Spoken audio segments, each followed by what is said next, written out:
Hi mga kagagi! Eto na nga pupunta kami sa Buruwisan Falls sa Siniloan, Laguna.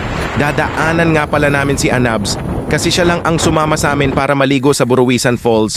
Yung iba ayaw sumama, ewan ko ba kung bakit ayaw nila enjoy ang summer char. Nag-enjoy naman kaming tatlo umakyat sa bundok. Nasa bundok kasi yung falls wala pang kalsada kaya mas thrilling. Sa mga gusto pumunta sa falls, mag-warm up muna kayo 1 week, 1 HR lakad every day para di mabigla ang katawan nyo sa pag-hike. Bali, ang bayad pala namin kay Kuya Tour Guide is 700 pesos, good for 8 person na daw yan. Kaso tatlo lang kami, haha. Then yung entrance naman ay 50 pesos. Ang total na gastos namin sa entrance at tour guide ay 850 pesos lang. Kaya pa.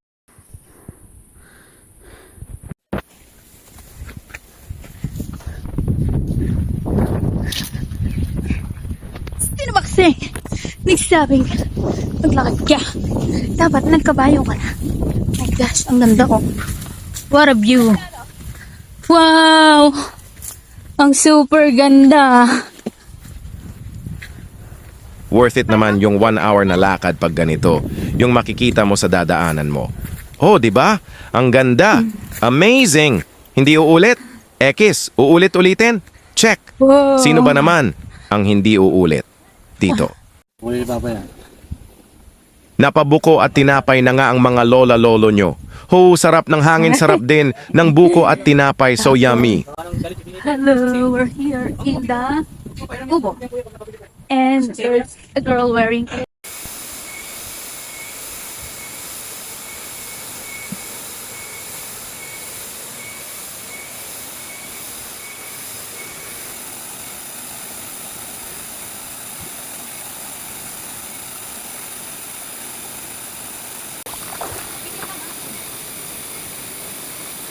Yung pagod ay napalitan ng ngiti sabay, sabi ng, hay sa wakas nakarating na rin tayo. Ayan, panoorin nyo muna kami mag-enjoy habang naglalangoy sa napakagandang falls na ito.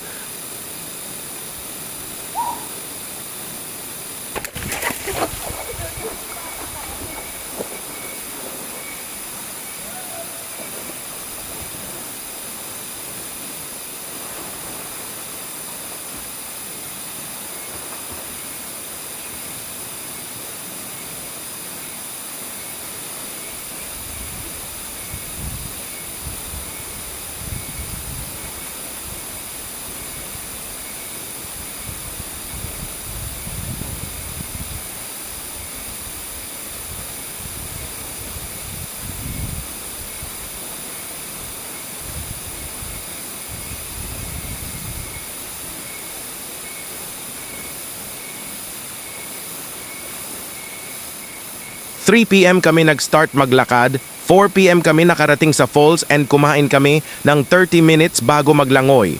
Naligo kami ng 1 hour sa falls, then akyat na uli pa uwi.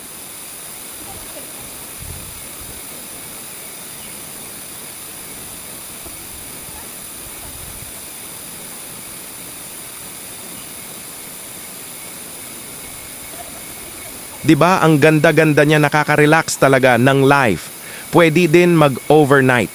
Dito meron sila mga kubo na may higaan for only 500 pesos na yon, good for 5 person. Next time, babalik ulit kami dito, pero overnight na. Yung sound sa paligid, sobrang nakaka-relax.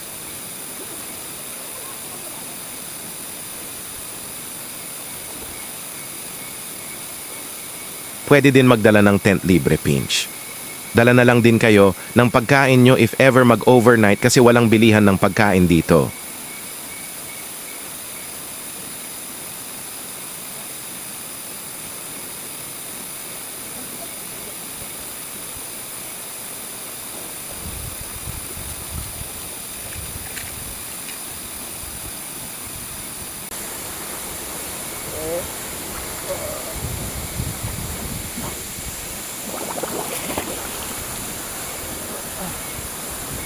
picture. Nagpa-practice siya mag-floating. Kaso mukhang jellyfish Para kang jellyfish.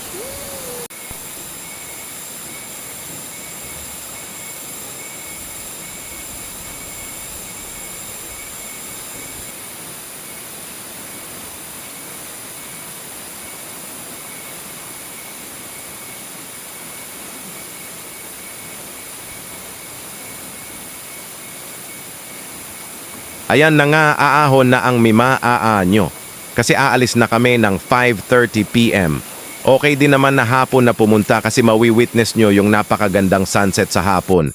Grabe, sobrang ganda niya para kang nasa heaven habang lumalakad pababa ng bundok. Napakaganda.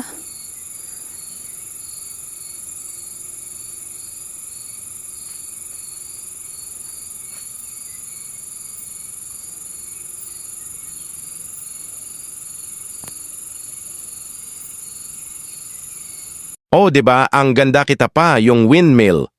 So ayan, nalakad-lakad na kami pababa ng bundok. Pwede ka nga pala mag-rent ng kabayo. Ang pagkakatanda ko 500 per ride, so 1,000 pesos balikan. Mas okay to kung marami kang dala gamit, like mga pang-overnight na gamit, tent and So, everything. naka-video to eh.